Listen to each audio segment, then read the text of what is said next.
뭐 하는 거야, 지금? 국 간이 왜 이래? 너무 짜잖아. 소금을 부었어? 여보, 왜 그래 간 괜찮은데. 내가 먹어봤는데 짜다니까.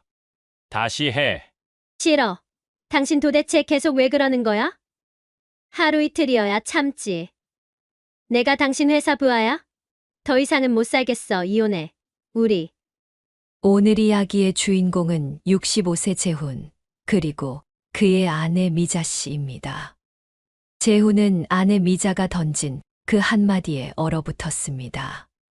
30년간 대기업 경비팀장으로 일하며 단 한 번도 들어본 적 없는 반박이었죠. 3, 40대 경비원 남자 직원들을 손바닥 들여다보듯 관리하던 재훈이었습니다. 근무표를 짜고 업무를 분배하고 보고를 받고 평가했죠. 평생을 권위적이고 내 말이 곧 법이다 라고 살았던 재훈이었죠. 회사에서 그는 절대적이었죠. 2024년 12월 31일 재훈의 마지막 출근 날이었습니다. 새벽 5시 늘 그랬듯 미자가 차려준 아침상을 받았죠. 된장찌개, 계란말이, 김치, 나물 반찬까지. 30년을 하루도 빠짐없이 새벽 5시면 일어나 밥상을 차려준 아내였습니다. 재훈은 그게 자랑이었습니다. 회사 후배들에게도 자주 말했죠. 우리 마누라는 30년째 새벽 5시에 일어나서 밥을 해줘. 덕분에 나는 단 한 번도 굶고 출근한 적이 없어. 후배들은 부러워했습니다. 요즘 세상에 그런 부인이 어디 있냐고 팀장님은 복 받으셨다고 말했죠. 재훈은 그럴 때마다 뿌듯했습니다. 자신이 가장으로서 제대로 된 가정을 이끌어왔다는 증거 같았거든요. 여보, 고생했어. 이제 좀 쉬어.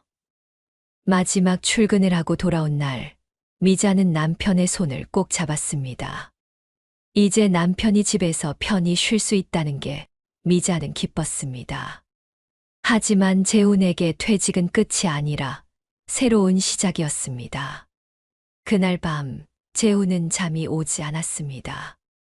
내일 아침에 일어나면 뭘 해야 할까?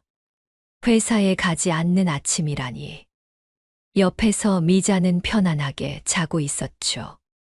재훈은 그 모습을 보며 생각했습니다. 이제부터 집안일을 제대로 파악해야겠다고. 다음 날 새벽 5시, 재훈의 눈이 저절로 떠졌습니다. 30년간 몸에 밴 습관이었죠. 미자도 일어나 부엌으로 향했습니다. 재훈은 침대에서 일어나 미자를 따라갔습니다. 오늘은 내가 안 나가니까 아침 안 차려도 돼. 미자가 냉장고 문을 열다 멈칫했습니다. 그래도 먹어야지. 아니야. 나 이제 매일 집에 있잖아. 그렇게 일찍 일어날 필요 없어. 좀 더 자. 며칠이 지났습니다. 재훈은 집에서 할 일이 없었습니다. TV를 봐도 재미없고 책을 읽으려 해도 집중이 안 됐죠. 그러다 문득 깨달았습니다. 회사에서는 매일 해야 할 일이 명확했는데 집에서는 그게 없다는 걸요. 재훈은 관찰하기 시작했습니다. 미자가 하루를 어떻게 보내는지 지켜봤죠. 오전에는 장을 보러 가고 오후에는 친구를 만나거나 문화센터에 갔습니다. 저녁에는 TV를 보거나 핸드폰을 만지작거렸죠. 재훈의 눈에는 비효율적으로 보였습니다. 계획성이 없었거든요. 장을 볼 때도 목록 없이 그냥 가고 친구를 만날 때도 미리 약속을 잡지 않고 당일에 연락하곤 했습니다. 어느 날 저녁 재훈은 미자에게 말했습니다. 당신, 하루 일과를 좀 체계적으로 정리하면 어때? 보니까 너무 즉흥적으로 사는 것 같아. 미자가 설거지하던 손을 멈추고 재훈을 봤습니다. 무슨 소리야? 아니, 장 볼 때도 목록을 만들고 가야지. 그냥 가서 이것저것 사오니까 돈도 더 들고 비효율적이잖아. 그리고 친구 만나는 것도 미리 계획을 세워야지. 당일에 급하게 약속 잡으면 다른 일정이 꼬이잖아. 재훈은 회사에서 부하 직원들에게 하듯 차근차근 설명했습니다. 미자는 대답하지 않고 다시 설거지를 시작했죠.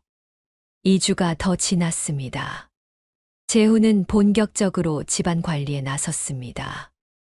회사에서 직원 근무표를 짜듯 미자의 일주일 스케줄을 엑셀로 만들었죠.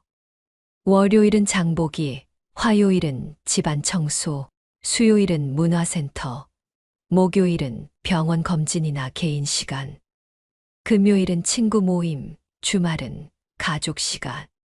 재훈은 뿌듯했습니다. 이렇게 하면 미자도 하루를 더 효율적으로 보낼 수 있을 거라고 생각했죠. 그날 저녁 재훈은 프린트한 스케줄표를 미자 앞에 내밀었습니다. 이거 보고 다음 주부터 이렇게 움직여봐. 내가 30년간 회사에서 쓰던 방식인데 집에도 적용하면 훨씬 체계적으로 살 수 있어. 미자는 스케줄표를 물끄러미 내려다봤습니다. 10초쯤 지났을까? 미자가 천천히 고개를 들어 재훈을 봤습니다. 당신, 나를 뭐로 보는 거야? 재훈은 당황했습니다. 무슨 소리야? 당신 잘 되라고 하는 거지. 나는 당신 회사 직원이 아니야. 아니, 그게 아니라 당신이 하루를 너무 계획 없이 사니까. 미자가 스케줄표를 식탁 위에 툭 던졌습니다. 60년 넘게 살면서 단 한 번도 누가 내 스케줄을 짜준 적 없어. 당신이 회사 다닐 때도 나는 내 방식대로 살았어. 이제 와서 왜 이러는 거야? 재훈은 이해할 수 없었습니다.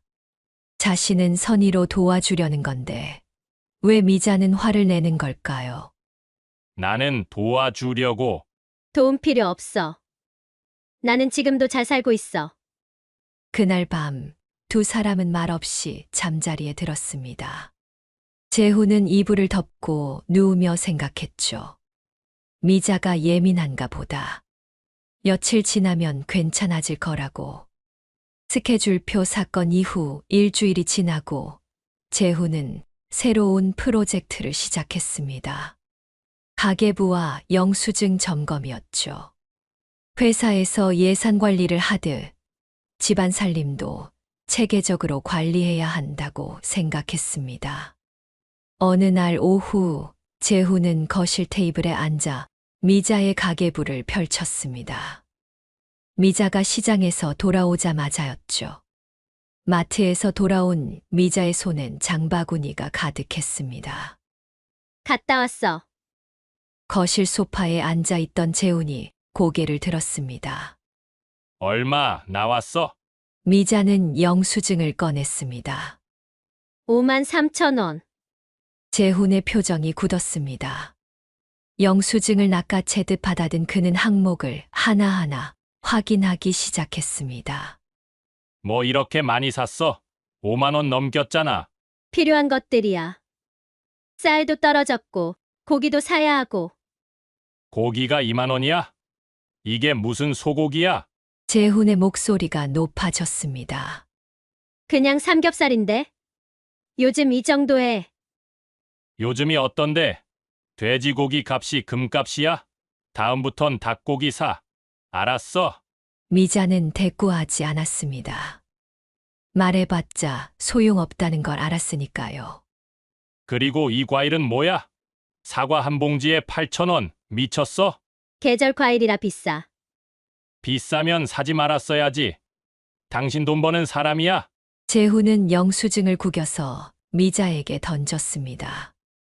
다음부턴 5만 원 안에서 사. 딱 5만 원. 한 푼도 넘기면 안 돼. 미자는 장바구니를 들고 부엌으로 갔습니다. 냉장고에 하나씩 넣으며 눈물이 났습니다. 이게 뭔가 싶었죠. 30년을 새벽같이 일어나 밥 차려주고 빨래하고 청소하고 살았는데 고작 3,000원 때문에 이런 소리를 들어야 하나요? 며칠 후 미자는 더 신경 써서 장을 봤습니다. 필요한 것들을 하나씩 계산기로 계산하며 정확히 5만 원 안에 맞췄습니다. 영수증을 보니 4만 7천 원이었습니다. 갔다 왔어. 얼마? 4만 7천 원. 미자는 자랑스럽게 말했습니다. 이번엔 5만 원을 넘기지 않았으니까요. 하지만 재훈의 반응은 예상과 달랐습니다. 뭐야? 47,000원. 이것밖에 안 샀어? 재훈은 장바구니를 뒤적였습니다. 고기가 없잖아. 당신이 비싸다고 했잖아. 그래도 사야지. 뭘 먹고 살라고? 그럼 5만 원 넘는데? 미자의 목소리가 떨렸습니다. 지난번엔 5만 원 넘었다고 화를 냈으면서 이번엔 적게 샀다고 화를 내는 남편이 이해가 안 됐습니다. 넘어도 되는 거랑 안 되는 거가 있지. 고기는 사야 한다고. 재훈은 소파에서 벌떡 일어났습니다. 당신 장 보는 것도 제대로 못해. 30년을 장 봤으면 이제 감이 있어야지. 미자는 더 이상 참을 수 없었습니다. 그럼 당신이 해봐. 5만 원에 뭘 사야 하는지, 뭘 빼야 하는지. 당신이 직접 해봐. 뭐? 지금 나한테 대들어? 재훈의 얼굴이 붉어졌습니다. 회사에서 30년 동안 부하 직원들에게 한 번도 이런 식으로 대꾸받은 적이 없었습니다. 그런데 아내가 자신에게 소리를 지른 겁니다. 당신, 나 무시해? 무시가 아니라 답답해서 그래. 5만 원 넘으면 안 된다고 해놓고 4만 7천 원이면 적다고 하고. 도대체 뭘 원하는 거야? 알아서 잘하면 되지. 다른 집 여자들은 다 하는데 왜 당신만 못해? 재훈의 말에 미자는 할 말을 잃었습니다. 40년을 살면서 남편이 이렇게 자신을 무시한 적은 없었습니다. 아니, 있었을지도 모르죠. 하지만 회사 다닐 땐 바빴으니까 티가 안 났을 뿐입니다. 이제 집에서 매일 함께 지내니 남편의 본 모습이 보이기 시작했습니다. 미자는 방으로 들어가 문을 닫았습니다. 혼자 울었습니다. 이게 자신이 꿈꾸던 노후가 아니었는데 거실에서 재훈의 목소리가 들렸습니다. 저녁은 몇 시에 먹어? 미자는 대답하지 않았습니다. 야, 밥은 몇 시에 먹냐고? 재훈은 여전히 자신이 잘못했다고 생각하지 않았습니다. 회사에서 30년 동안 이렇게 살아왔으니까요. 지시하면 따라야 하고, 물어보면 대답해야 하고, 실수하면 혼내야 하고. 그게 재훈이 아는 세상의 룰이었습니다. 하지만 미자는 직원이 아니었습니다. 40년을 함께한 아내였죠. 다음 날, 재훈의 관리 영역은 냉장고로 확대됐습니다. 아침 식사 후 재훈은 냉장고 문을 열고 안을 들여다봤죠. 당신, 이거 뭐야? 김치가 3통이나 있어. 왜 이렇게 많이 담가놨어? 하나는 배추김치, 하나는 깍두기, 하나는 열무야. 그래도 너무 많아. 2사람이 먹는데 이렇게 많으면 다 상해. 그리고 이 반찬들 만든 지 며칠 됐어? 날짜 표시가 없잖아. 재훈은 냉장고 안의 반찬통들을 하나씩 꺼내 확인했습니다. 미역줄기, 시금치나물, 콩자밭. 미자가 정성껏 만들어둔 반찬들이었죠. 앞으로 반찬 만들 때 날짜 스티커 붙여. 그리고 일주일 이상 된 건 바로 버려. 식중독 걸리면 어떡하려고. 그리고 냉장고 정리도 좀 해. 채소는 채소끼리, 반찬은 반찬끼리 모아놔야지. 이렇게 아무렇게나 넣어두면 뭐가 어딨는지 모르잖아. 재훈은 30분 동안 냉장고를 재정리했습니다. 자신만의 시스템대로요. 미자는 그 모습을 보며 한숨을 삼켰습니다. 40년 동안 자기 방식대로 해온 살림이 하루아침에 부정당하는 기분이었죠. 오후가 되자 미자는 친구 순이에게 전화를 걸었습니다. 순이야, 오늘 시간 돼. 커피 한잔 하자. 재훈이 거실에서 물었습니다. 누구랑 통화하는 거야? 순이, 커피 마시러 나가려고.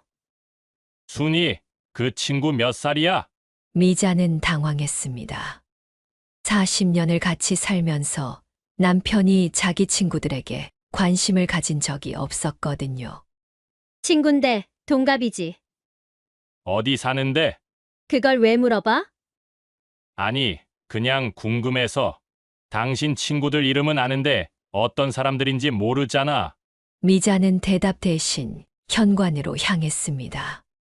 재훈이 따라 나오며 말했죠. 몇 시에 들어와? 한두 시간 있다 올게. 어디 카페 가는데? 왜 그래, 갑자기?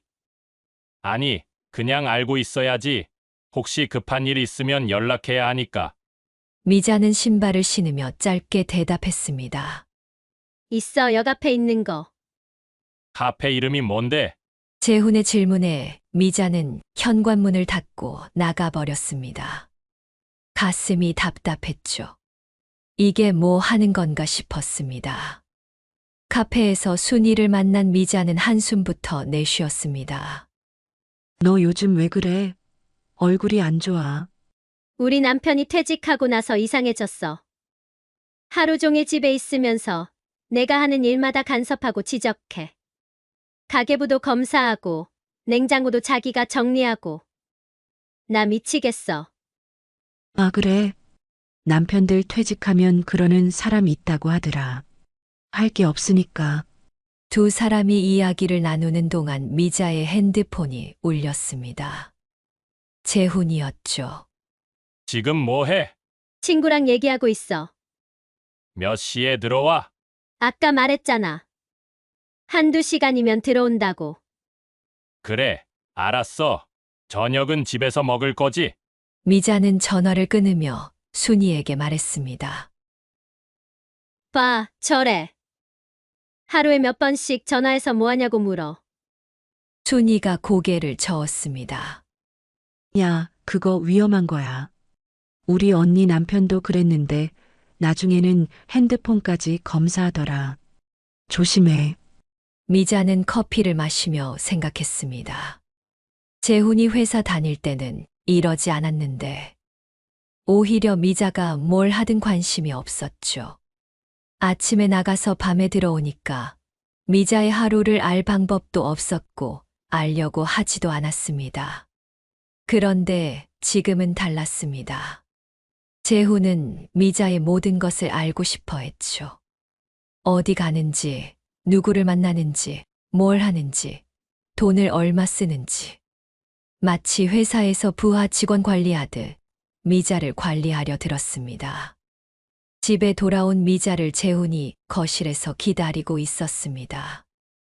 왔어. 순희 씨는 어떤 사람이야? 뭘 어떤 사람이야. 그냥 친구지. 나도 알아. 근데 뭐 하는 사람이냐고. 남편은 뭐 하고. 미자는 가방을 소파에 내려놓으며 대답했습니다. 남편은 공무원 퇴직했고, 순이는 집에 있어. 아들, 딸은? 아들 하나 있어. 재훈은 고개를 끄덕이며 뭔가 확인이라도 하듯 말했습니다. 그래. 괜찮은 친구네. 앞으로 이상한 사람들은 만나지 마. 미자는 어이가 없었습니다. 이상한 사람이 뭐야? 아니, 요즘 세상에 사기꾼도 많고 그러잖아. 조심해야지. 여보, 나 65이야. 사람 볼 줄 모르는 나이가 아니야. 그래도 조심하는 게 좋지. 그날 밤 재훈의 행동은 더 이상해졌습니다. 미자가 씻고 나와서 핸드폰을 보고 있자 재훈이 물었죠. 누구한테 문자 보내? 경숙이한테. 경숙이? 그 친구는 처음 듣는데 언제부터 알던 사이야? 20년 넘은 친구야. 20년이나? 나는 왜 한 번도 못 봤지? 당신이 관심 없었잖아. 재훈은 뭔가 찜찜한 표정을 지었습니다. 그 친구는 뭐 하는 사람인데? 그냥 주부야. 남편은? 회사 다녀. 무슨 회사? 미자는 고개를 들어 재훈을 똑바로 봤습니다. 왜 이래, 갑자기? 내 친구들 신상조회라도 하려고? 아니, 그게 아니라 당신이 어떤 사람들 만나는지 알아야 하잖아. 알아서 뭐 하려고 그러는 거야? 혹시 남자친구는 없지? 재훈의 질문에 미자는 할 말을 잃었습니다. 지금 뭐라고 했어? 아니, 요즘 노인들도 이성 친구 사귀고 그런다잖아. TV에서 봤어. 미자는 핸드폰을 내려놓고 재훈을 봤습니다.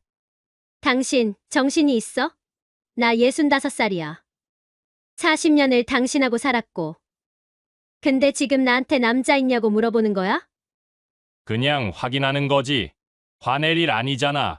미자는 더 이상 말하지 않고 방으로 들어가 불을 껐습니다. 재훈은 거실에 혼자 앉아 TV를 켰죠. 하지만 내용은 하나도 들어오지 않았습니다. 머릿속에는 온통 미자 생각뿐이었죠. 회사 다닐 때는 몰랐습니다.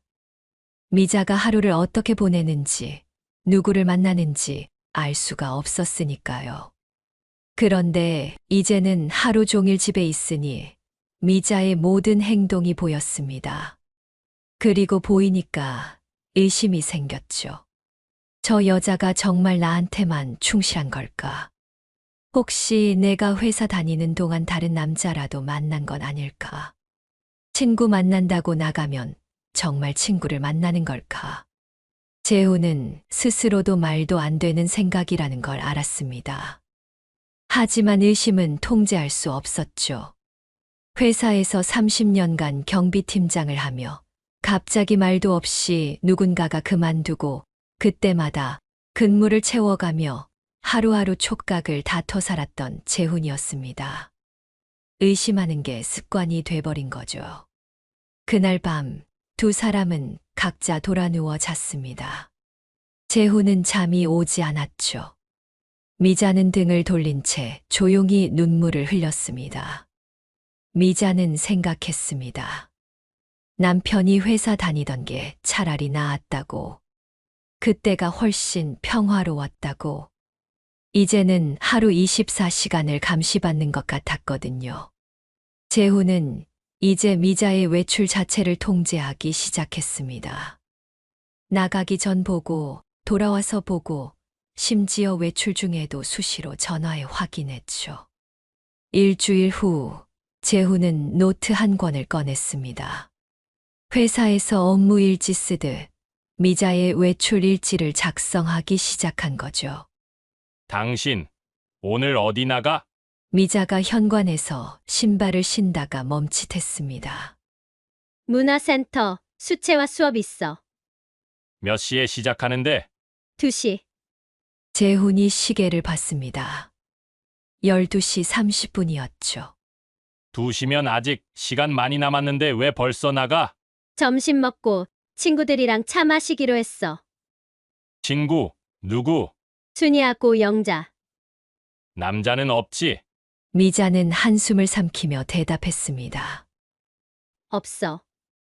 몇 시에 들어와? 수업이 4시에 끝나니까 5시쯤 들어올게. 재훈이 노트에 뭔가 적었습니다. 날짜, 시간, 장소, 동행인. 마치 출입 기록을 작성하듯 꼼꼼하게 적어 내려갔죠. 알겠어. 끝나면 바로 연락해. 미자는 대답 대신 현관문을 닫고 나갔습니다. 엘리베이터를 타고 내려가는 동안 가슴이 답답했죠. 카페에서 순이와 영자를 만났습니다. 미자야, 너 요즘 왜 그래? 얼굴이 계속 안 좋아. 영자가 걱정스럽게 물었습니다. 미자는 커피를 한 모금 마시고 말했죠. 우리 남편이 요즘 너무 심해. 나가기 전에도 어디 가냐? 누구 만나냐 물어보고, 나가 있으면 전화해서 뭐 하냐 확인하고, 집에 오면 또 오늘 뭐 했냐고 캐묻고. 순이가 고개를 저었습니다. 그거 의처증 아니야? 우리 언니 남편도 그랬는데 나중에는 핸드폰 위치 추적까지 하더라. 나도 참는 게 한계가 있어. 근데 40년을 같이 살았는데, 이제 와서 어떡해. 이혼하면 되지. 영자의 말에 미자가 쓴웃음을 지었습니다. 65살에 이혼? 말이 쉽지. 애들도 있고 주변에서 뭐라고 하겠냐? 그래도 이렇게 사는 것보다는 낫지 않아? 미자는 대답하지 못했습니다. 정말 이혼이 답일까요? 오후 2시 세 사람은 문화센터로 향했습니다.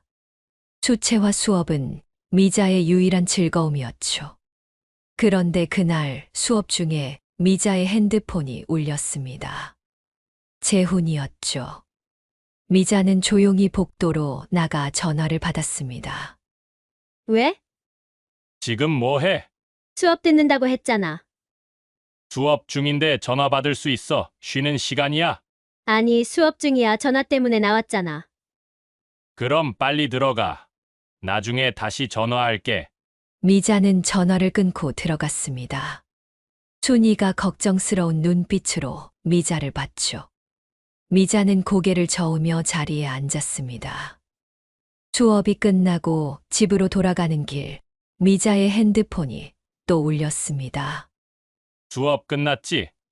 지금 어디야? 집에 가고 있어. 누구랑 같이? 순이, 영자랑. 남자는 없고. 없다니까. 그래. 조심해서 와. 저녁 뭐 먹을까?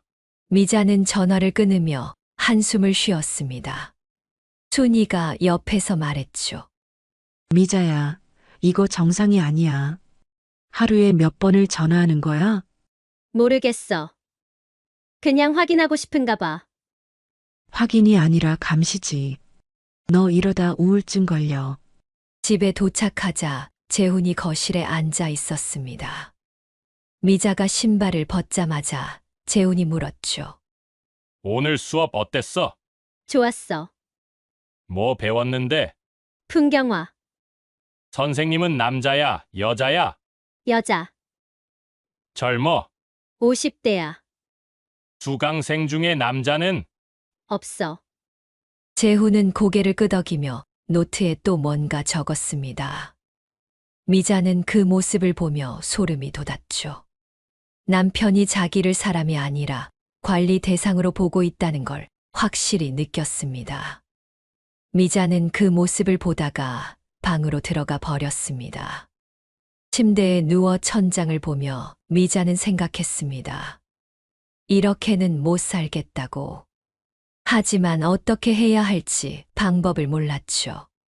40년을 함께 산 남편인데 이제 와서 헤어진다. 주변 사람들이 뭐라고 할까요? 자식들은 어떻게 생각할까요? 거실에서 재우는 노트를 펼쳐놓고 미자의 외출 기록을 보고 있었습니다. 날짜별로, 시간별로, 만난 사람별로 정리된 기록들이었죠. 재훈은 스스로 생각했습니다. 자신이 가정을 제대로 관리하고 있다고. 회사에서 하던 대로 집에서도 시스템을 만들고 있다고. 하지만 재훈은 몰랐습니다. 자신이 만들고 있는 건 시스템이 아니라 감옥이라는 걸요. 그리고 그 감옥에 갇힌 미자가 곧 폭발할 거라는 것도요. 그날 밤 두 사람은 같은 침대에 누웠지만 마음은 멀리 떨어져 있었습니다. 재훈의 통제가 시작된 지 6개월째 되던 날, 미자는 더 이상 참을 수 없었습니다. 아침부터 재훈의 잔소리가 시작됐죠. 오늘 뭐 할 거야? 집에 있으려고. 하루 종일 친구는 안 만나? 응. 그냥 집에서 쉴 거야. 그럼 청소나 해. 어제 보니까 베란다 먼지 쌓였더라. 미자는 대답 대신 부엌으로 향했습니다. 설거지를 하는데 재훈이 따라 들어왔죠. 그리고 냉장고도 정리해. 요즘 내가 정리한 대로 안 하던데 채소는 채소끼리, 반찬은 반찬끼리 모아놔야 한다니까. 알았어. 점심은 뭐 먹을 건데? 아직 안 정했어. 김치찌개 해. 어제 저녁에 고기 먹어서 오늘은 가볍게 먹어야 해. 미자의 손이 멈췄습니다. 설거지하던 그릇을 싱크대에 내려놓고 천천히 재훈을 돌아봤죠. 당신. 내가 당신한테 뭐야? 응. 무슨 소리야? 내가 당신한테 뭐냐고. 부하 직원이야? 재훈은 당황했습니다. 갑자기 왜 그래? 나 당신 생각해서 하는 말인데, 생각해서. 하루 종일 이래라 저래라 하는 게 나 생각해서야? 아니, 집안일을 제대로 하려면 계획이 있어야지. 그냥 아무렇게나 하면 비효율적이잖아. 미자는 더 이상 참지 않았습니다. 당신이 회사 다닐 때는 이렇게까지 간섭하고 날 괴롭히지 않았어. 근데 당신이 퇴직하고 나서 내 인생이 뭐가 됐는지 알아? 재훈은 말문이 막혔습니다. 나는 당신 잘 되라고. 잘 되라고? 하루에 몇 번씩 전화해서 어디 있냐고 확인하는 게 나 잘 되라는 거야? 누구 만나냐고, 남자는 없냐고 물어보는 게 나 잘 되라는 거냐고? 재훈은 변명하려 했지만 미자는 계속 말했습니다. 60년 넘게 살면서 이렇게 누구한테 보고하며 산 적 없어. 근데 지금 이게 뭐야? 내가 당신 관리 대상이야? 미자의 목소리는 떨리고 있었습니다. 재훈은 처음으로 아내가 얼마나 힘들어하는지 실감했죠. 하지만 인정하고 싶지 않았습니다. 나는 당신이 위험한 사람들 만날까봐 걱정돼서. 위험한 사람. 내 친구들이 위험한 사람들이야? 그게 아니라, 그럼 뭐야? 내가 남자라도 만날까봐 걱정되는 거야? 65살 먹은 여자가? 재훈은 대답하지 못했습니다. 미자의 말이 전곡을 찔렀거든요. 당신 이거 병이야. 잊혀증이라고. 미자는 더 이상 말하지 않고 방으로 들어가 문을 닫아버렸습니다. 재훈은 거실에 혼자 남아 멍하니 서 있었죠.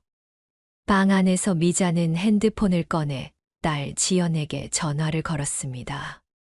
엄마, 무슨 일이에요? 회사인데. 지연아. 엄마 지금 얘기 좀 들어줄 수 있어?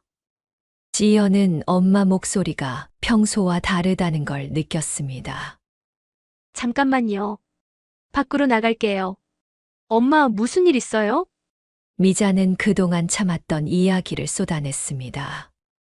재훈이 퇴직한 후 어떻게 변했는지 하루에도 몇 번씩 전화해서 확인하는 것, 외출할 때마다 보고받는 것, 친구들까지 의심하는 것, 모든 걸 말했죠. 엄마, 그게 정말이에요? 응. 엄마가 거짓말할 이유가 있겠니? 지연은 한동안 침묵했습니다. 그러다 조용히 말했죠. 엄마, 이혼하세요. 미자는 귀를 의심했습니다. 뭐라고? 이혼하세요. 그렇게는 못 살아요. 지연아. 이혼이 그렇게 쉽게 할 말이니? 엄마 아빠가 40년을 같이 살았는데. 그래서요? 40년 살았으면 앞으로도 그렇게 살아야 해요. 엄마, 저 지금 진심으로 말하는 거예요. 그렇게 사느니 차라리 혼자 사는 게 나아요. 근데 사람들이 뭐라고 할까? 이 나이에 이혼하면 사람들이 엄마 인생 책임져 줘요. 엄마가 행복한 게 중요하지. 남들 시선이 뭐가 중요해요. 그래도 엄마, 저 요즘 남편이랑 상담받고 있어요. 부부 상담이요. 미자는 놀랐습니다. 너희가 무슨 상담을? 남편이 저한테 무관심해요. 집에 와도 핸드폰만 보고 대화도 안 하고 아이들한테도 관심 없고 저 혼자 육아하고 집안일하는 게 너무 힘들어서 상담 시작했어요. 미자는 몰랐습니다. 딸이 그런 고민을 하고 있었다는 걸요. 그래서 상담사 선생님이 뭐래? 저한테 물어보더라고요. 이 결혼 생활에서 내가 얻는 게 뭐냐고. 남편과 함께 있을 때 행복하냐고. 엄마, 저 그 질문에 대답 못했어요. 지연의 목소리가 떨렸습니다. 그래서 엄마한테도 똑같이 물어보고 싶어요. 엄마는 아빠랑 있을 때 행복해요? 미자는 대답할 수 없었습니다. 엄마가 대답 못하는 거 보니까 답은 나온 거예요. 엄마 65살이면 앞으로 한 20년은 더 사실 거잖아요. 그 20년을 지금처럼 살 거예요? 미자는 눈물이 났습니다. 근데 엄마가 이혼하면 너희들은 어떡하고? 저희요? 엄마, 저희는 다 컸어요. 오빠도 결혼했고, 저도 결혼했고. 저희는 걱정 마세요. 오히려 엄마가 그렇게 사는 게 더 마음 아파요. 미자는 더 이상 말할 수 없었습니다. 눈물이 멈추지 않았거든요. 엄마, 울지 마세요. 제가 너무 심하게 말했나요? 아니야. 내가 맞는 말 한 거야. 엄마가 너무 오래 참았나 봐. 엄마, 한번 생각해 보세요. 진지하게요. 이혼이 답인지 아니면 다른 방법이 있는지. 그리고 아빠랑도 제대로 된 대화 한번 해보세요. 상담도 받아보시고요. 응. 그래야겠지. 전화를 끊고 미자는 침대에 누웠습니다. 천장을 보며 생각했죠. 이혼. 그 단어가 머릿속을 떠나지 않았습니다. 거실에서 재훈도 소파에 앉아 멍하니 있었습니다. 아내가 자신을 의처증 환자라고 불렀다는 게 믿기지 않았죠. 자신은 그저 아내를 걱정해서 한 일들이었는데 왜 아내는 이해하지 못하는 걸까요? 재훈은 30년간 경비팀장으로 일하며 위험을 감지하고 예방하는 게 습관이 됐습니다. 회사에서는 그게 능력이었죠. 부하 직원들을 관리하고 문제를 미리 차단하고 모든 걸 통제하는 것. 그게 재훈의 방식이었습니다. 하지만 집은 회사가 아니었습니다. 미자는 부하 직원이 아니었죠. 재훈은 그걸 이해하지 못했습니다. 점심시간이 됐지만 두 사람 모두 밥을 먹지 않았습니다.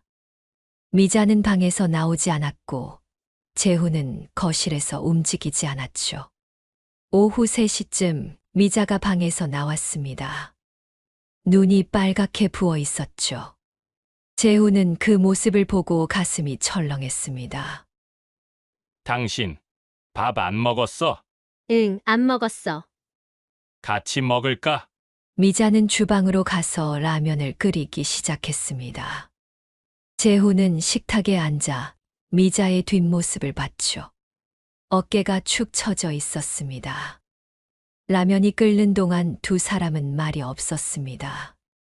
미자가 라면을 그릇에 담아 식탁에 놓자 재훈이 조심스럽게 말했습니다. 미안해. 미자는 라면을 먹다 말고 재훈을 봤습니다. 갑자기 뭐가? 내가 너무 심했나 봐. 미자는 대답하지 않았습니다. 재훈이 계속 말했죠. 나는 당신 걱정돼서 그런 건데 내가 방법이 좀 잘못됐나 봐. 방법도 방법이지만 당신 생각 자체가 잘못됐어. 재훈은 숨이 막혔습니다. 나는 당신 직원이 아니야. 관리 대상도 아니고. 나는 당신 아내야. 40년을 함께 산 사람이라고. 알아. 나도 알아. 알면서 그래? 왜 내가 어디 가면 보고받으려고 하는 거야? 의심하고? 재훈은 대답할 수 없었습니다. 자신도 왜 그러는지 정확히 몰랐거든요. 그냥 불안했습니다. 회사에서 일할 때는 모든 게 통제 가능했는데 이제는 아무것도 통제할 수 없다는 게 두려웠죠. 나 회사 그만두고 나서 내가 할 게 없어서 그런가 봐. 그렇다고 나 감시하는 게 당신 할 일이야? 왜 나를 감옥에 있는 것처럼 만들어? 미자의 말에 재훈은 고개를 숙였습니다. 그날 저녁 두 사람은 일찍 잠자리에 들었습니다. 하지만 잠이 오지 않았죠. 각자 천장을 보며 생각에 잠겼습니다. 미자는 지연의 말을 떠올렸습니다. 이혼.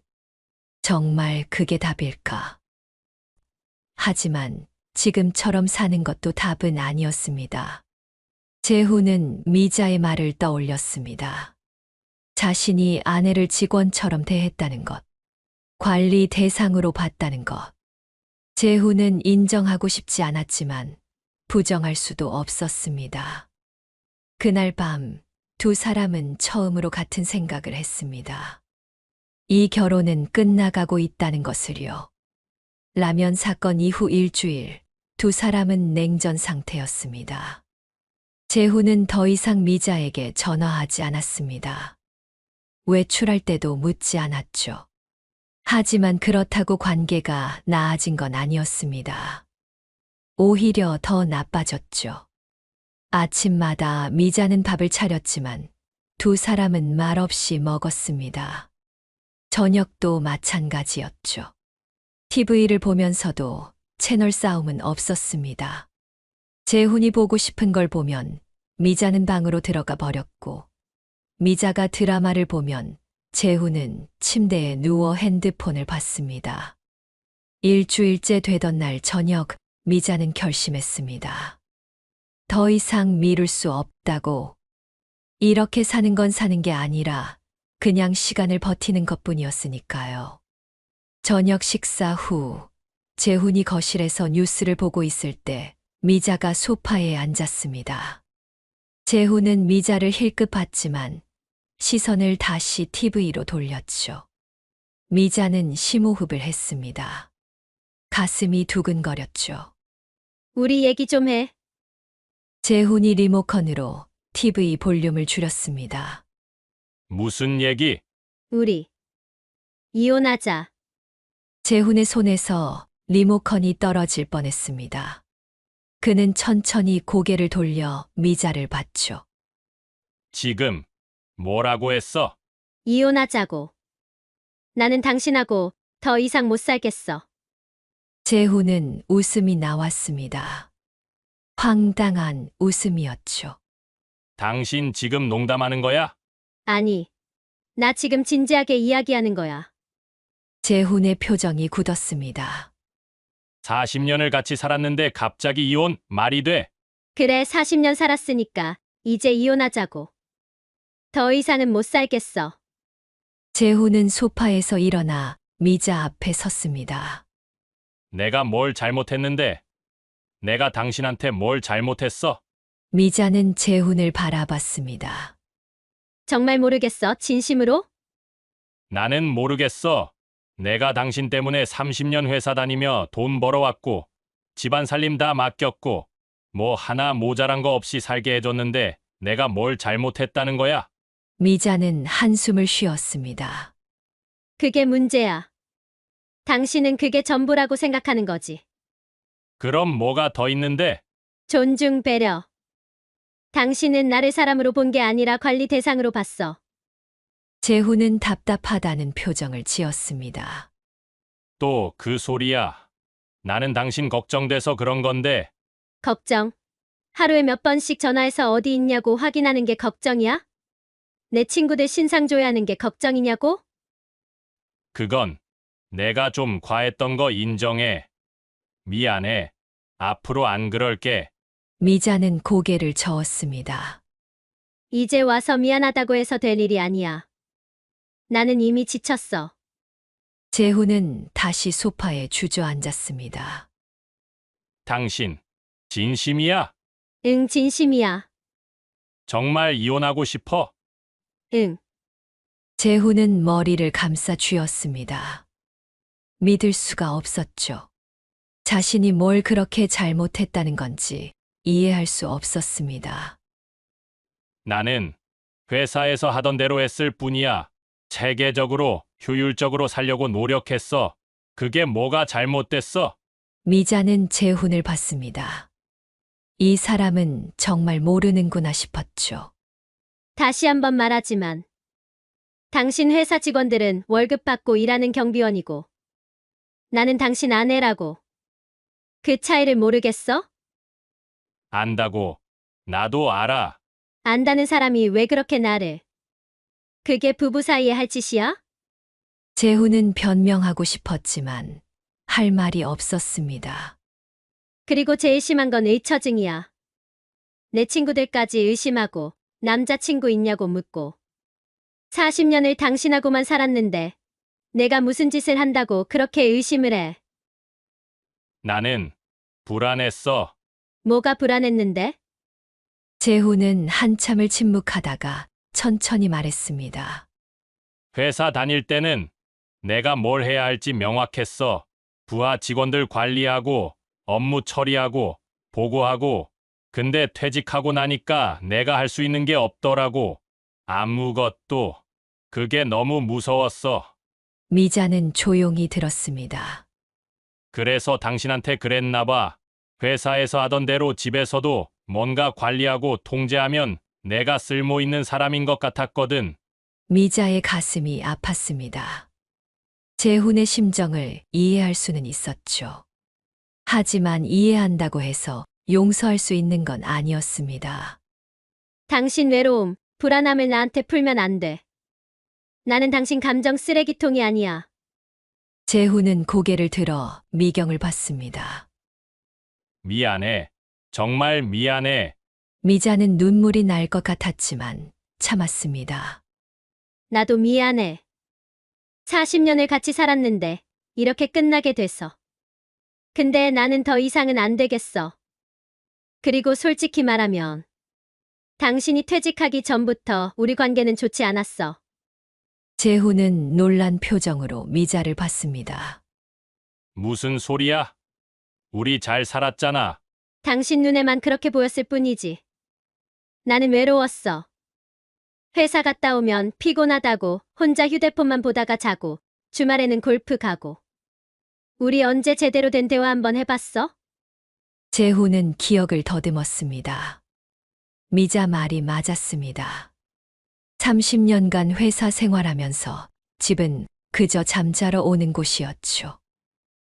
나는 돈 벌어야 했으니까. 알아. 당신이 열심히 일한 거 알지. 근데 그게 전부는 아니야. 부부는 대화도 해야 하고, 시간도 함께 보내야 하고. 우리는 그냥 같은 집에 사는 동거인이었어. 재훈은 가슴이 아팠습니다. 그럼 언제부터 그렇게 생각했어? 10년. 아니, 어쩌면 20년 전부터였을지도 몰라. 근데 나는 참았어. 당신이 일하느라 힘든 거 아니까. 자식들 키워야 하니까. 집안 살림해야 하니까. 그렇게 참고 참으며 살았어. 미자의 목소리가 떨렸습니다. 근데 이제는 아닌 것 같아. 자식들도 다 컸고 돈 걱정도 없고 나도 65살이야. 남은 인생이 얼마 안 남았는데 이렇게는 못 살겠어. 재훈은 미자의 눈을 봤습니다. 그 눈에는 결심이 가득했죠. 당신, 나를 사랑하지 않아? 미자는 한참을 침묵했습니다. 그러다 조용히 말했죠. 사랑. 언제까지 사랑했는지 모르겠어. 어느 순간부터 당신과의 관계가 의무가 된 것 같아. 남편이라는 의무, 가정이라는 의무. 사랑은 아니었어. 재훈은 숨이 막혔습니다. 40년 결혼 생활이 의무였다니. 사랑이 아니었다니. 나는 당신을 사랑했어. 미자는 쓴웃음을 지었습니다. 사랑하는 사람한테 그렇게 해? 당신은 통제하고 감시하고 의심하는 게 사랑인 거야? 재훈은 반박할 수 없었습니다. 미자 말이 다 맞았으니까요. 그날 밤 재훈은 침대에 누워 천장을 봤습니다. 잠이 오지 않았죠. 재훈은 생각했습니다. 정말 이혼해야 하나. 40년을 함께 산 사람과 헤어진다는 게 상상이 안 됐습니다. 하지만 미자의 눈빛을 떠올리면 그녀가 얼마나 진심인지 알 수 있었죠. 미자도 잠들지 못하고 있었습니다. 이혼을 선언하고 나니 오히려 마음이 편해졌습니다. 이제는 실행에 옮기는 일만 남았습니다. 아침에 일어나 두 사람은 말없이 밥을 먹었습니다. 식사를 마치고 재훈이 조심스럽게 물었습니다. 정말 방법이 없어. 미자는 그릇을 들고 일어서며 말했습니다. 우리 협의이혼으로 신청하자. 재훈은 더 이상 말하지 못했습니다. 재훈은 거실에 앉아 멍하니 있었습니다. 40년 결혼 생활이 끝나가고 있었죠. 며칠 후 재훈과 미자는 40년간의 결혼 생활을 정리하기 위해 이혼 조정 상담실에 앉았습니다. 부인께서 좋아하는 음식이 뭔지 아세요? 상담사의 질문에 재훈은 입을 다물었습니다. 40년을 함께 산 아내가 좋아하는 음식. 그런데 대답이 나오지 않았죠. 된장찌개 아니면 불고기. 재훈은 확신할 수 없었습니다. 옆에 앉은 미자는 무표정하게 창밖을 보고 있었습니다. 이혼 조정 첫 상담, 재훈은 그제야 깨달았습니다. 자신이 아내에 대해 아무것도 모른다는 거요. 이혼 조정 신청 후 2주가 지났습니다. 가정법원에서 첫 상담 날짜를 잡았죠. 상담사는 50대 후반으로 보이는 여성이었습니다. 온화한 미소를 지으며 두 사람을 맞이했죠. 안녕하세요. 김은희 상담사입니다. 편하게 앉으세요. 두 사람은 소파에 앉았습니다. 오늘은 첫 상담이니까 부담 갖지 마시고 편하게 이야기 나눠보도록 하겠습니다. 이혼을 원하시는 이유가 뭔가요? 미자는 천천히 말하기 시작했습니다. 재훈이 퇴직한 후 어떻게 변했는지, 하루 종일 간섭하고 통제하려 든 일들, 의처증까지 보인 것. 그동안의 일들을 담담하게 설명했죠. 상담사는 고개를 끄덕이며 들었습니다. 그러다 재훈을 봤죠. 남편분은 어떻게 생각하세요? 재훈은 한참을 침묵했습니다. 그러다 조심스럽게 말했죠. 저는 아내를 걱정해서 한 일들이었습니다. 방법이 좀 잘못됐다는 건 인정합니다. 근데 이혼까지는 부인 취미가 뭔지 아세요? 수채화요. 문화센터에서 배우고 있습니다. 그럼 언제부터 시작하셨는지 아세요? 재훈은 입을 다물었습니다. 모르겠더군요. 5년 전이요. 미자가 대답했습니다. 아이들이 다 크고 나서는 너무 외로웠어요. 그래서 뭔가 할 게 필요했죠. 그때 시작한 게 수채화였어요. 상담사가 고개를 끄덕였습니다. 부인의 가장 친한 친구가 누군지 아세요? 재훈은 생각했습니다. 순희, 영자, 경수. 순이 아닐까요? 틀렸어요. 미자가 말했습니다. 영이에요. 일주일에 한 번은 꼭 만나요. 상담사가 조용히 물었습니다. 남편분, 부인에 대해 얼마나 알고 계세요? 재훈은 대답할 수 없었습니다. 40년을 함께 사셨는데 부인이 좋아하는 음식, 취미를 시작한 시기, 가장 친한 친구, 이런 기본적인 것들을 모르시네요. 재훈은 고개를 숙였습니다. 상담사가 미자에게 물었습니다. 부인은 남편분에 대해 얼마나 아세요? 미자는 담담하게 대답했습니다. 좋아하는 음식은 삼겹살이에요. 소주를 좋아하는데 특히 참이슬을 선호하죠. 취미는 골프고 주말마다 나가요. 가장 친한 친구는 회사 동기 박상철 씨예요. 한 달에 한 번은 만나서 술 마셔요. 재훈은 고개를 들어 미자를 봤습니다. 미자는 자신에 대해 다 알고 있었던 거죠. 부인은 남편에 대해 잘 알고 계시네요. 당연하죠. 40년을 같이 살았는데요. 관심을 가지면 알 수 있어요. 상담사가 재훈을 봤습니다. 남편분은 왜 부인에게 관심을 갖지 않으셨을까요? 재훈은 한참을 생각했습니다. 저는 일하느라 바빴습니다. 돈을 벌어야 했고, 가족을 책임져야 했고, 돈을 버는 것만이 책임은 아니잖아요. 상담사의 말에 재훈은 할 말이 없었습니다. 상담사가 미자에게 물었습니다. 부인, 결혼 생활에서 언제 가장 외로웠나요? 미자는 잠시 눈을 감았습니다. 기억을 더듬는 것 같았죠. 딸 지연이를 낳고 산후조리 할 때였어요. 남편은 회사에서 근무가 비었다며 일주일에 한 번밖에 안 왔어요. 시어머니는 아들 못 낳았다고 타박하셨고, 그때 너무 외로웠어요. 재훈은 기억했습니다. 승진이 걸려 있었고 밤낮 없이 일했습니다. 아내가 외로워하는 줄은 몰랐죠. 또 언제였나요? 아들 준혁이가 대학 들어갈 때요. 수시로 떨어지고 정시 준비하는데 애가 너무 힘들어했어요. 저도 같이 힘들었죠.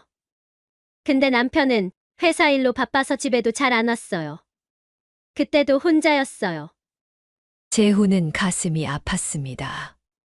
그때도 사람이 없어 근무를 채워야 했죠. 결혼 생활 내내 혼자였던 것 같아요. 미자의 목소리가 떨렸습니다. 남편이 옆에 있었지만 혼자였어요.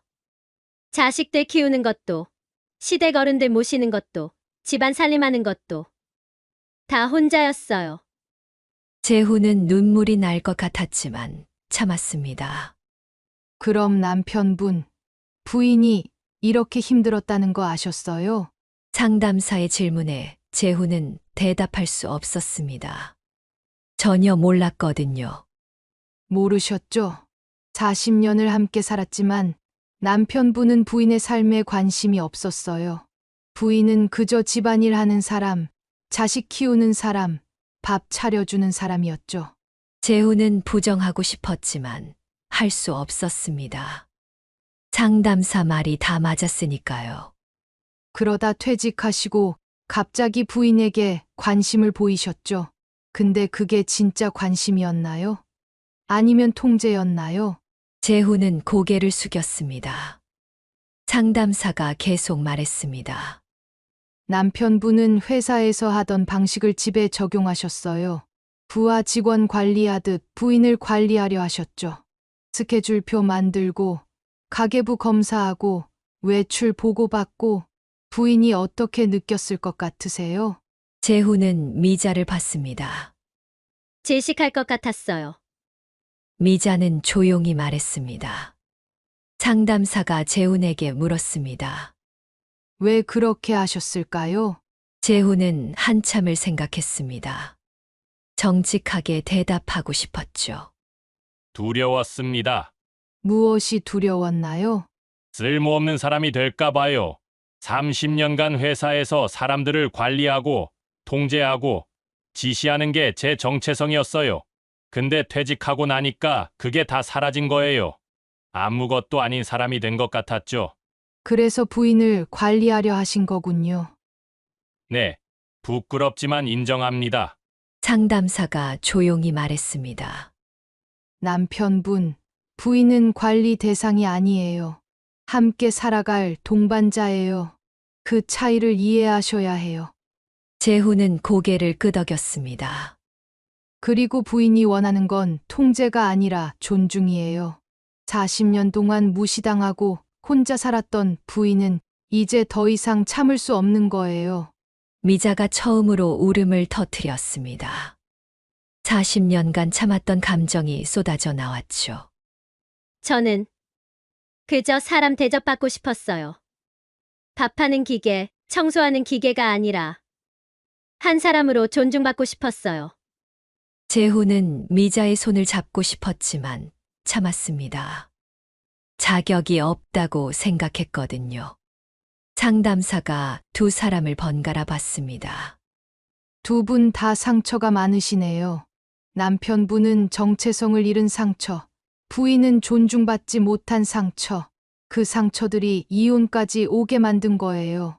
두 사람은 조용히 울었습니다. 오늘은 여기까지 하죠. 2주 후에 다시 만나겠습니다. 그동안 오늘 이야기 생각해 보세요. 정말 이혼이 답인지 아니면 다른 방법이 있는지요. 상담이 끝나고 두 사람은 법원을 나섰습니다. 집에 도착하고 두 사람은 각자 방으로 들어갔습니다. 재훈은 침대에 누워 천장을 봤죠. 오늘 상담에서 깨달은 게 너무 많았습니다. 재훈은 생각했습니다. 이제라도 변할 수 있을까? 아니, 미자가 자신을 용서해 줄까? 미자도 방에 누워 있었습니다. 오늘 상담에서 그간의 감정을 쏟아내고 속이 시원했습니다. 동시에 슬펐죠. 이렇게 끝나는구나 싶었습니다. 그날 밤 두 사람은 각자의 방에서 40년 결혼 생활을 돌아봤습니다. 처음 만났을 때, 결혼식 날, 아이들을 낳았을 때, 행복했던 순간들도 있었죠. 하지만 그보다 더 많은 외로움과 무시와 상처들이 있었습니다. 이혼은 이제 피할 수 없는 결말처럼 보였습니다. 새벽 5시, 부엌에서 나는 소리가 없었습니다. 재훈은 습관처럼 눈을 떴지만 30년간 들려오던 그 소리가 들리지 않았습니다. 냉장고 여닫는 소리, 물 끓는 소리, 도마에 칼질하는 소리. 미자가 만들어내던 아침의 소리들이 사라졌죠. 이제 재훈은 혼자였습니다. 완전히. 두 번째 상담 후 한 달, 이혼 조정은 빠르게 진행됐습니다. 미자는 단호했고, 재훈은 더 이상 막을 명분이 없었죠. 재산 분할도 미자가 원하는 대로 했습니다. 아파트는 미자가 가져가고, 재훈은 예금의 절반과 함께 작은 빌라로 이사했습니다. 이사하던 날, 재훈은 40년간 살던 집을 나섰습니다. 짐은 많지 않았죠. 옷가지 몇 벌, 책 몇 권, 회사 다닐 때 받은 상패들. 그게 전부였습니다. 미자는 이삿짐 센터 직원들이 재훈의 짐을 나르는 동안 방에 있었습니다. 마지막 인사도 없었죠. 재훈이 현관문을 나서려는 순간, 미자는 방문을 열고 나왔습니다. 두 사람은 잠깐 눈이 마주쳤죠. 재훈은 무언가 말하고 싶었지만 입이 떨어지지 않았습니다. 미자는 고개만 살짝 숙였습니다. 그게 40년 결혼 생활의 마지막이었습니다. 빌라는 20평짜리 투룸이었습니다. 재훈은 혼자라는 게 이렇게 공허할 줄 몰랐습니다. 퇴직 후에는 미자와 함께 살며 적어도 사람 소리라도 있었는데, 이제는 완전히 혼자였습니다. 재훈은 편의점에 가서 컵라면과 삼각김밥을 사왔습니다. 그게 이혼 후 첫 저녁이었죠. 라면을 먹으면서 재훈은 문득 깨달았습니다. 미자가 30년간 매일 밥을 해줬다는 것을요.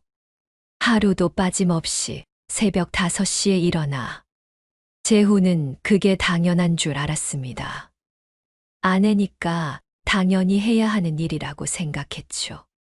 매일 밥을 한다는 게 얼마나 큰일인지 몰랐죠.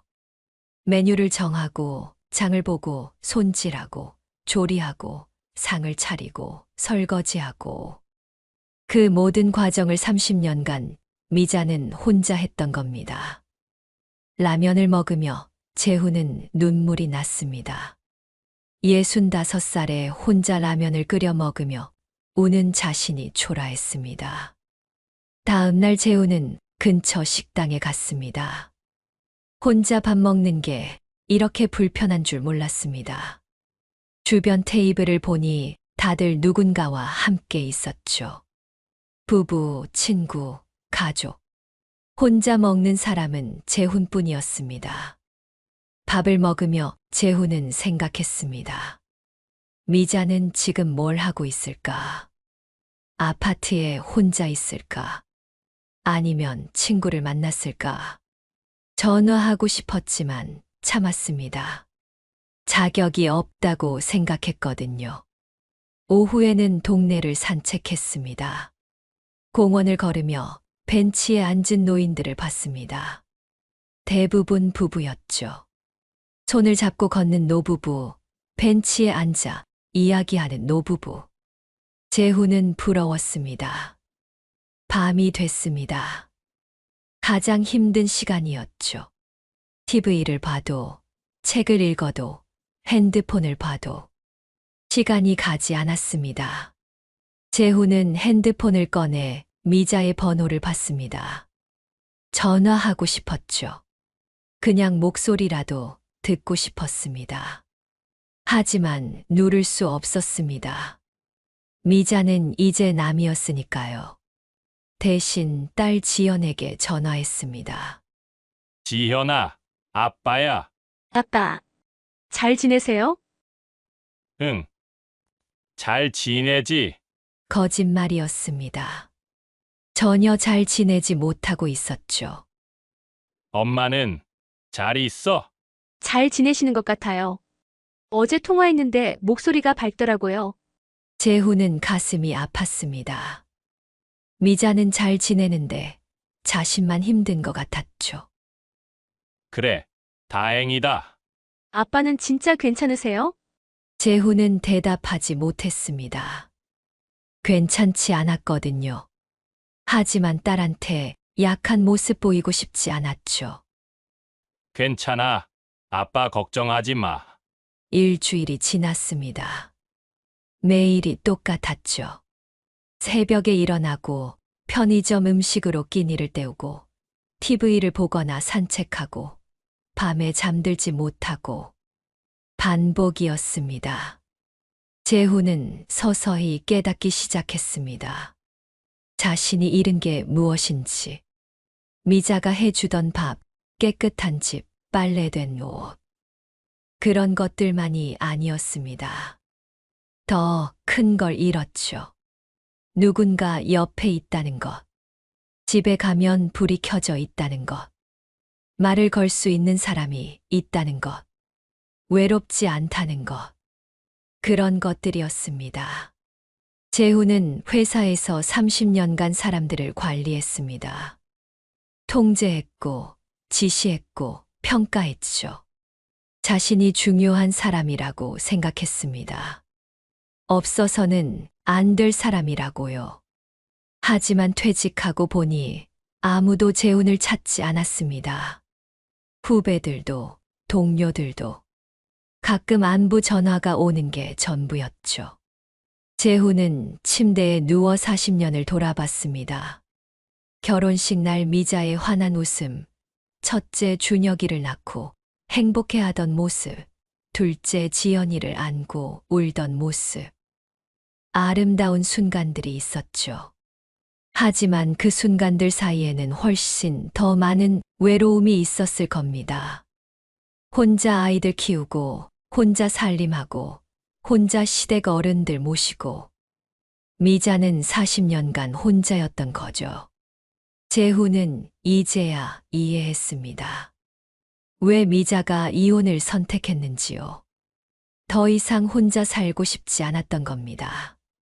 아이러니하게도 혼자 살려면 진짜 혼자 사는 게 나았던 거죠. 밤 11시 재훈은 침대에 누웠습니다. 천장을 보며 생각했습니다. 앞으로 어떻게 살아야 할까? 혼자서 10년, 20년을 더 살아야 하는데 어떻게 견뎌야 할까가. 재훈은 처음으로 후회했습니다. 진심으로요.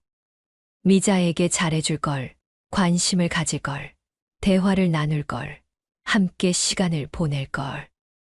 늦었지만 후회가 밀려왔습니다. 하지만 돌이킬 수 없었습니다. 이혼은 이미 끝났고 미자는 이제 남이었으니까요. 재훈은 눈을 감았습니다. 잠이 오지 않았지만 눈을 감고 있었습니다. 그게 하루를 끝내는 유일한 방법이었으니까요. 빈집은 고요했습니다. 재훈은 그 고요함 속에서 자신이 평생 지켜야 했던 게 회사가 아니라 가정이었다는 걸, 관리해야 했던 게 부하 직원이 아니라 아내와의 관계였다는 걸, 통제해야 했던 게 일정이 아니라 자신의 욕심이었다는 걸 깨달았습니다. 하지만 깨달음은 너무 늦게 왔고 대가는 너무 컸습니다. 반면 미자는 이혼 후 새로운 사람이 되어 있었죠. 자유롭고 당당하고 무엇보다 행복했습니다. 이혼 직후 미자도 외로웠습니다. 40년을 함께 산 사람이 갑자기 사라지니 허전했죠. 밤에 혼자 잠들 때, 아침에 혼자 일어날 때, 습관처럼 재훈을 찾았습니다. 하지만 혼자라는 것을 받아들이고 나니 마음이 평온했습니다. 아침에 일어나 커피를 마시며 창밖을 봤습니다. 누구 눈치도 볼 필요 없이, 보고할 필요도 없이, 그저 고요한 아침을 즐겼죠. 문화센터 수채화 수업도 계속 다녔습니다. 마음 정리도 할 겸 친구들과 제주도로 여행도 갔죠. 결혼 후 남편 없이 떠나는 첫 여행이었죠. 제주도 바다를 보며 미자는 행복해 했습니다. 이렇게 자유로울 수 있다는 게, 하고 싶은 걸 할 수 있다는 게 너무 좋았습니다. 여행에서 돌아온 후 미자는 작은 아파트로 이사했습니다. 혼자 살기 딱 좋은 크기였죠. 거실을 작업실처럼 꾸몄습니다. 물감과 붓을 정리하고 벽에는 자신이 그린 그림들을 걸었습니다. 아침마다 미자는 커피를 마시며 그림을 그렸습니다.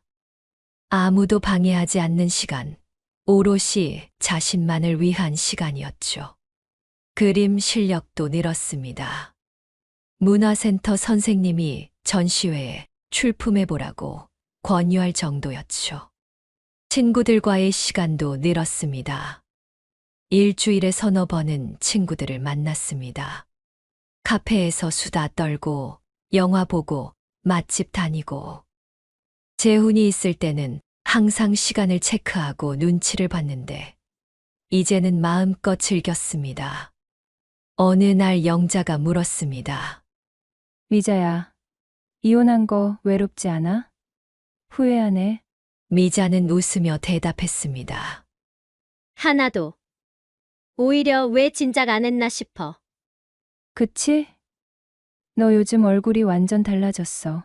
10년은 젊어진 것 같아.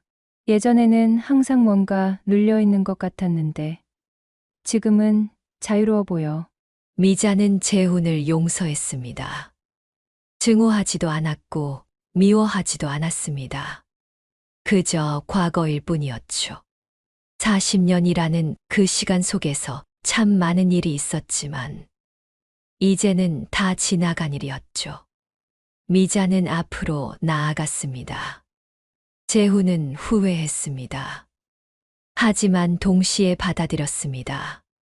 과거는 바꿀 수 없으니까요. 이제는 남은 인생을 어떻게 살 것인가가 중요했습니다. 재훈은 결심했습니다. 앞으로는 남을 존중하겠다고, 배려하겠다고, 늦었지만 배우겠다고. 봄이 왔습니다. 미자에게도, 재훈에게도. 두 사람 모두 생각했습니다. 이게 맞는 거라고. 이혼이 정답이었다고. 미자는 자유를 얻었고, 재훈은 교훈을 얻었습니다. 각자의 봄이었습니다. 다르지만 각자에게 필요한 봄이었죠. 인생의 황혼기에 접어들수록 배우자와 함께 남은 삶을 행복하게 보내는 것이 가장 이상적인 모습일 것입니다. 서로에게 든든한 버팀목이 되어주고 지난 세월의 추억을 함께 나누며 평온한 시간을 보내는 것은 많은 분들이 꿈꾸는 모습이죠. 하지만 사랑은 때로는 끝나야 할 때가 있습니다. 40년을 함께 했어도 헤어지는 게 서로를 위한 길일 수 있죠. 65세 미자와 재훈의 이야기는 우리에게 말합니다. 여러분의 인생은 어떤가요? 구독과 좋아요는 제게 큰 힘이 됩니다.